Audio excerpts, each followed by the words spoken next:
Bonjour, j'espère que vous allez bien. Bienvenue une fois de plus à l'étude de nos yeux ouverts ce matin. Donc tout d'abord, j'espère que vous avez bien dormi et que vous êtes réveillé en forme. Avant de commencer, nous allons juste faire une petite prière et remercier Dieu pour le souffle de vie et la grâce qu'il nous accorde ce matin de pouvoir être à ses pieds pour étudier une fois de plus nos yeux ouverts. Et nous prions que le Saint-Esprit puisse venir nous enseigner, car nous savons que c'est l'enseignant par excellence. S'il n'est pas là, nous perdons notre temps. Donc, Saint-Esprit, viens prendre le contrôle. Viens enseigne-nous, viens et donne-nous la révélation cachée derrière cette étude. Au nom de Jésus-Christ, nous avons prié. Amen.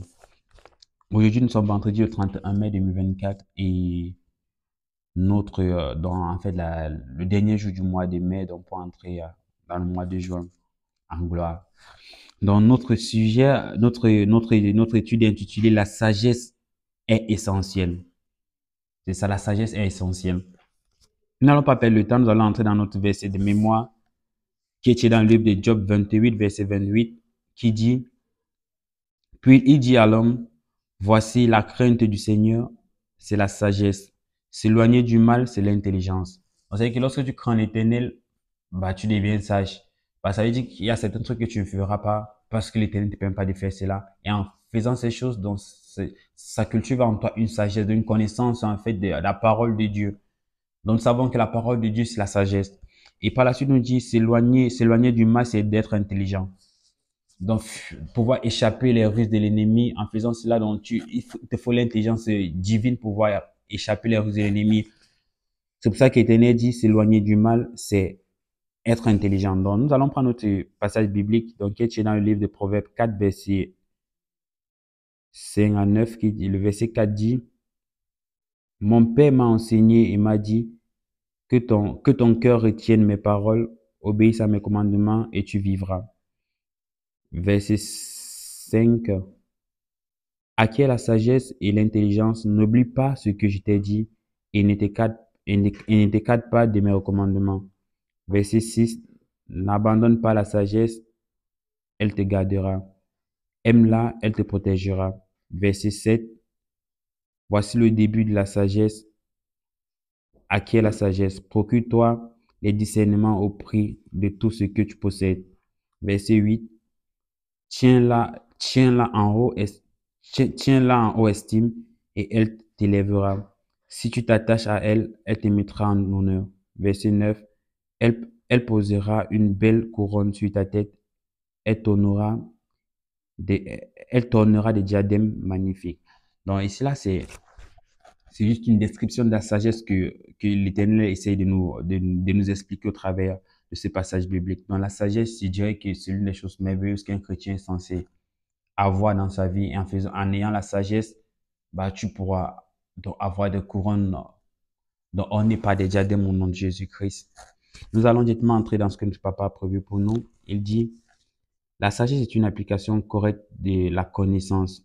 Acquérir des connaissances et les appliquer sont deux choses différentes. Par exemple, si un homme conduit sur la route et voit un panneau routier qui dit point étroit devant, ok, point étroit devant, et dès qu'il voit ces panneaux, il acquit la connaissance, et cependant, ce que cet homme décide de faire avec cette connaissance dira s'il s'agit d'un insensé ou d'un sage.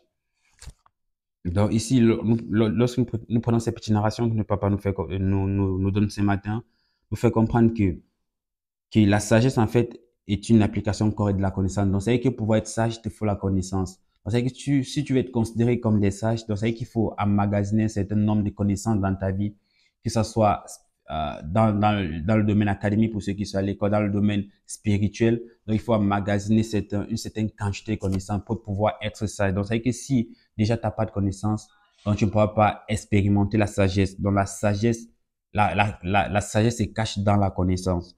Donc, c'est plus tu emmagasines la connaissance, plus tu deviens sage. Et notre papa a pris cet exemple donc, de quelqu'un qui conduit et qui voit un panneau signalant un chemin étroit. Donc, c'est que nous pouvons avoir la connaissance. Maintenant, c'est à nous de décider si nous voulons être sages ou pas. Donc, tu peux avoir cette connaissance, mais si tu veux pas être sage, c'est que si tu veux être compté comme insensé, Mais si tu veux être sage, c'est de savoir maintenant comment utiliser ces connaissances que ces connaissances que tu as acquises. Donc, comment l'utiliser en bonne escience. Donc, comment mettre ces connaissances en application et de pouvoir tirer de cela une sagesse. Si nous continuons, si l'homme est sage, il ralentira. Il ralentira parce que le pont devant lui est étroit et il ne pourra avoir un véhicule venant en sens inverse. En revanche, s'il est stupide, il continuera à rouler à la même vitesse ou augmentera la vitesse du véhicule. Dieu dit dans Proverbe 4, verset 7, que la sagesse est une chose principale. Principale fait référence à la chose la plus importante. Cela signifie que Dieu obtient la sagesse. Cela signifie que pour Dieu, obtenir la sagesse est de la plus haute importance. La Bible nous dit qu'il y a deux types de sagesse. La première vient de la crainte de Dieu. Donc, craint l'Éternel. Donc, la crainte de l'Éternel est le commencement de la sagesse. Alors, lorsque nous lisons ce petit extrait de notre papa, il nous fait comprendre en fait, dans le livre de Proverbes 4, verset 7, donc la sagesse est l'une des choses les plus importantes. Donc, c'est ce que nous allons aspirer en tant que chrétiens à devenir sage. Parce que si tu n'es pas sage, tu es insensé. Mais lorsque tu es sage, il y a certaines choses que Dieu peut te révéler parce qu'il saura que par cette sagesse que tu as, donc tu es capable de pouvoir tu es capable de pouvoir bien gérer la chose. Donc, je prendrai un peu l'exemple biblique du maître avec ses disciples à qui il a remis à qui il a remis des talents. Nous avons vu que ceux qui étaient sages, ils ont multiplié ces talents, mais ceux qui étaient insensés, il est parti enterrer. Et à la fin, c'est ceux qui étaient sages qui ont été récompensés. Donc, c'est comme ça avec l'Éternel. Donc, ça veut dire que si avec Dieu tu es sage, il va te confier beaucoup de tâches. Et en remplissant ces tâches, il y a des bénédictions qui vont tomber. Mais si c'est que tu es considéré comme un insensé, pourtant tu as la connaissance, bah, Dieu va te mettre à côté, il va pas pouvoir travailler avec toi. Et notre papa nous fait comprendre qu'il y a deux types de sagesse, dont la première, en fait, c'est la crainte de l'Éternel, qui est le commencement de la sagesse. Lorsque nous craignons Dieu, c'est comme ça que notre sagesse commence. Et pour pouvoir croître cette sagesse, donc maintenant, c'est au travers de la connaissance de Dieu. Donc, plus nous cherchons à connaître Dieu, plus cette sagesse que nous avons, en fait, grandit pas de niveau en niveau. Et j'ai pris que la sagesse que Dieu a déposée en nous puisse se développer au nom de Jésus-Christ. Amen. La sagesse commence lorsque la crainte de Dieu est établie dans votre vie. Quand vous craignez Dieu, vous ne faites rien pour l'énerver parce que vous savez qu'il détermine votre commencement et votre fin. La Bible l'appelle le feu dévorant. Par conséquent, il est la dernière personne que vous deviez offenser. Aussi, si le feu dévorant est de votre côté, vous n'avez rien à craindre parce que la parole de Dieu dit que si Dieu est pour vous, personne ne peut être contre vous. Dans Romains 8, verset 31.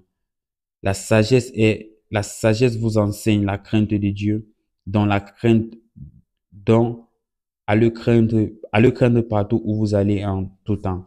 Donc, nous comprenons quoi de cet extrait? Donc, la dernière personne que nous allons craindre, c'est l'Éternel. Parce qu'il y a parfois même certains, ils ont peur de leur boss au travail, ils ont peur soit de leurs parents, soit ils ont peur peut-être même du sorcier. Pourtant, la seule personne que nous devons franchement avoir peur, c'est l'Éternel. Parce que la Bible nous dit que la crainte de l'Éternel, c'est le commencement de la sagesse. Alors, lorsque nous craignons l'Éternel, ça fait en sorte qu'il y a certains trucs que nous ne pouvons pas faire pour l'énerver. Parce que nous savons que si nous énervons l'Éternel, bah, nous risquons d'en subir des conséquences.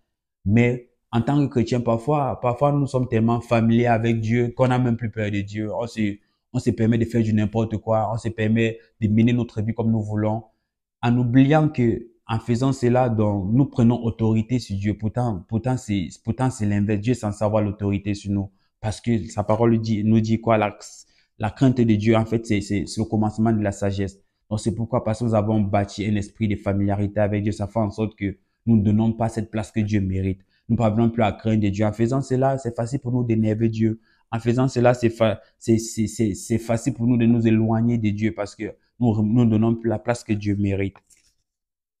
Donc, c'est pour ça que la crainte de Dieu, franchement, est le commencement de la sagesse. Donc, ça veut dire que lorsque nous allons apprendre à craindre Dieu, c'est comme ça que nous allons en croître en sagesse. Donc là, c'était le premier type de sagesse qui est la crainte de Dieu. Donc, le deuxième type de sagesse, c'est la sagesse de ce monde. Donc, dans 1 Corinthiens 1, verset 20, la sagesse ne vient pas de Dieu et on dit la sagesse qui ne vient pas de Dieu est en fait une folie. Donc, dans 1 Corinthiens, chapitre 1, verset 18 à 25, le monde ne reconnaît pas Dieu et en tant que tel, la sagesse mondaine est basée sur la logique humaine et les choses que l'esprit humain peut appréhender. Donc, c'est le deuxième type de sagesse, donc, qui est la sagesse du monde.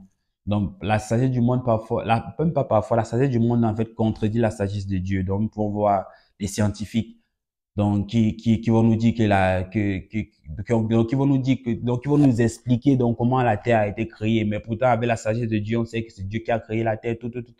La lumière, tout. Mais les scientifiques sont capables de nous expliquer que non, que la lumière a été créée soit suite aux collisions de certaines plaques tectoniques, des trucs comme ça. Donc, c'est pour ça que cette sagesse, en fait, est contredit la sagesse de Dieu. Mais, puisque nous avons cette sagesse de Dieu qui provient de sa crainte, nous pouvons ajouter à ça la sagesse du monde. Et déjà, avec la sagesse de Dieu dans notre vie, nous allons savoir comment prendre la sagesse du monde avec pincette, donc, et savoir comment l'utiliser pour pouvoir permettre à la sagesse de Dieu de pouvoir, en fait, d'avoir le dessus cette sagesse du monde. J'ai pris que cela soit notre partage au nom de Jésus. Avec la sagesse du monde, certaines choses peuvent être considérées comme impossibles. Cependant, la Bible nous dit qu'avec Dieu, tout est possible dans Matthieu 19, verset 26. Donc, c'est juste pour nous dire quoi? La sagesse du monde est limitée. Donc, plus nous reposons notre sagesse sur la sagesse du monde, plus il y a des choses que nous ne pouvons pas réaliser. Nous avons vu des gens, peut-être dans les hôpitaux, dont déjà, le médecin a dit à quelqu'un que, bah, tu es dans la phase de ta maladie est terminée, on ne peut plus rien faire pour toi, mais après, la personne ne meurt pas. Oui, il dit à quelqu'un que tu as juste 2 jours pour mourir, mais après une semaine, la personne est là, 1 an, la personne est là. Nous voyons que la sagesse humaine est limitée, mais lorsque tu as la sagesse de Dieu, avec cette sagesse, tout est possible. Donc, remettons franchement notre crainte à l'Éternel, et non peut-être, soit peut-être à la crainte du diable, soit peut-être à n'importe quel type de crainte, mais craignons l'Éternel parce que c'est le début de notre sagesse. N'optez pas pour la sagesse du monde, car c'est une folie devant Dieu. Choisissez la crainte de Dieu, obéissez à sa parole, et il vous donnera la sagesse. Donc, qui est la principale chose dont vous avez besoin pour réussir dans votre vie. Lorsque vous embrassez la sagesse divine, vous serez honoré et couronné de la gloire de Dieu dans tout ce que vous ferez.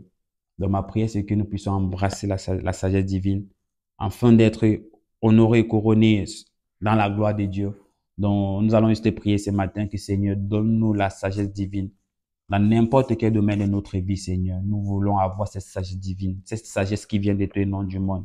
Papa, révèle-nous, montre-nous le chemin, Seigneur, comment faire pour acquérir cette sagesse. Nous savons que ça vient de ta crainte, Seigneur.